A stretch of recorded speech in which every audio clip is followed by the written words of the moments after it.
আপনি যদি মোবাইল ব্যবহার করে টি শার্ট ডিজাইন করে ইনকাম করতে না চান তাহলে এই ভিডিওটা দেখবেন না। কিভাবে আপনি খুব সহজে মোবাইল ব্যবহার করে টি শার্ট ডিজাইন তৈরি করবেন। আর ভিডিও শেষে থাকছে এই টি শার্ট গুলো বিক্রি করার টিপস। আমি এটাকে কপি করলাম, চ্যাটজিপিটি ওপেন করব, আমাকে 10টি প্রম্পটস দাও। বেশ কিছু আমাকে প্রম্পটস কিন্তু সে লিখে দিয়েছে। এটাকে কপি করলাম, জেমিনিতে চলে আসলাম, উপরে ইমেজ সিলেক্ট করব, দেন আমি এখান থেকে নেক্সট করে দেব। এখানে দেখেন আমাদের কিন্তু ফুটবল নিশের উপর সুন্দর করে একটা কিন্তু টি শার্ট ডিজাইন তৈরি হয়েছে।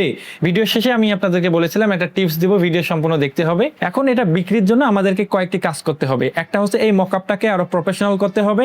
দুই হচ্ছে আমরা যেখানে বিক্রি করব সেই রিকোয়ারমেন্ট অনুযায়ী আমাদেরকে হতে পারে এআই ফাইল, বা মোবাইল থেকে এআই ফাইল করা যায়, সেখানে হতে পারে প্রিন্ট রেডি ফাইল। যে ফাইলগুলো প্রয়োজন, যে রিকোয়ারমেন্টগুলো প্রয়োজন সেই অনুযায়ী আমাদেরকে এই পুরো জিনিসটা কাস্টমাইজ করতে হবে এবং ফাইলটা প্রিন্ট রেডি ফাইল একটা রেডি করতে হবে। সেটা দেখার জন্য ভিডিওতে লিখতে হবে পার্ট 2।